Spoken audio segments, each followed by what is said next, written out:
There are two places in the world where my creative process, without me asking for it, just does creative process shit that I simply cannot control. And while I was driving, I had this crazy thought. I was thinking, I don't have the. God, something just hit me right as I was about to say that. You guys will understand. I don't have the privilege of knowing someone who's totally blind or someone totally deaf. And by privilege, I don't mean that, how do I say this? Being blind is considered something challenging and negative because you're missing one of your senses, which is important for you to survive out here. Same thing with deafness. If you cannot hear, there's some stuff about your life that's going to be different and perhaps challenging. Can I say that I don't have the privilege of knowing someone deaf or someone blind?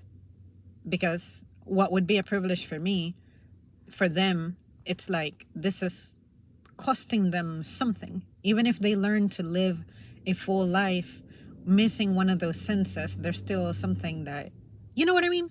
So, anyway, don't misunderstand, don't misinterpret what I'm saying. What I'm saying is, I don't have the privilege of knowing someone in this condition to be able to ask them what I'm about to say. While I was driving, I had the thought about, would a blind person, when they're expressing themselves and speaking and learning about expressions, idiomatic expressions, stuff like that, would they still say things like, uh, let's see what you got there?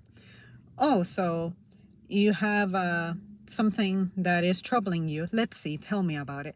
You know how sometimes we say, let's see, for like when you're about to analyze something or think about something? Would a blind person be inclined to reference the sense of sight in an expression despite them not having it with them? Let's say that this person was born blind. They have never known the experience of sight. Would they still recur to saying the expression, let's see? If it's someone who went blind but they did experience sight, then that makes better sense to me. But if someone were to express themselves and they've been blind the whole time, would you ever say, let's see? So that's what I mean by saying I don't have the privilege of knowing someone who may be going through that.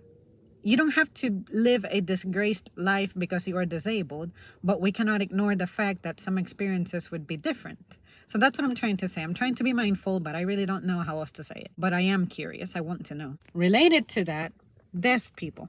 Would a deaf person who learns to speak say, hear me out? Because I have met deaf people who are able to speak even if they cannot really hear you, and they speak pretty clearly. Like there's some stuff that sounds a little, off, but I had a customer who is genuinely deaf, but she was actually speaking to her children, and the kids would understand her just fine. And then when I would try to say something to her, she saw me the very first time that we ever met. I was interacting with her like normal, and then she smiled at me and like pointed.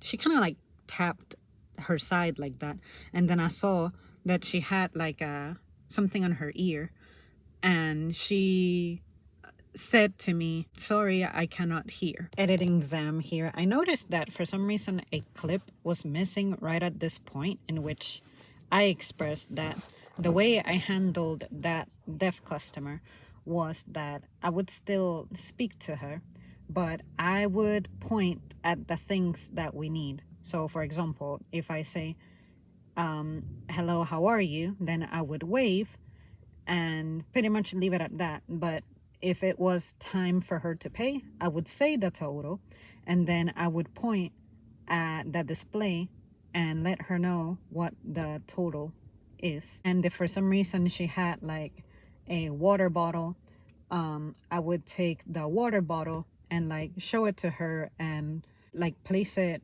on the counter on a spot close to her, and then I would grab a bag and kind of like shake it at her. And then she one time shook her head, so I looked at that as, okay, she wants this out but she doesn't want a bag. Or other times, if I put an object out on that side of the counter, she would take it and place it back on the counter, and then I would take that as shoving it back in the bag, you know? I will still try to interact with you. The only difference is I'm not going to depend on words, because I know that words don't work for you. And then after that, I just, thumbs up, and I continued my procedure as usual, because something that I learned is that even if someone cannot hear you, some people learn to read lips. I will still try to speak to a deaf person, even if they cannot necessarily hear me, but maybe they can follow my lips just fine. I try. And on top of that, I wouldn't want for, say, someone in management to walk by me and feel like I'm not trying to take care of my customer. I would explain it to them and they would get it, but just in case, because this country has the disease of, oh, I didn't know. So to avoid that kind of situation, it's like, hey, let me just continue. Let me just try.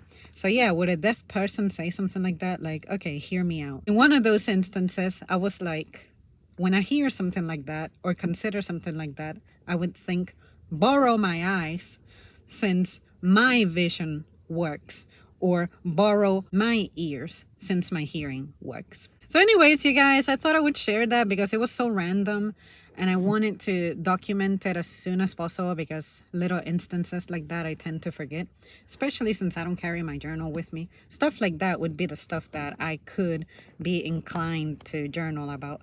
But since it happened while I was out on the road, I'm tired of having amazing thoughts and ideas that I never do anything with because I forget, because I was either taking a shower or fucking driving. So if you guys have ever met individuals with those special needs, tell me what that's like. Tell me what it is that they do that's a little different, but they're still on the same page with us, because I'm curious now.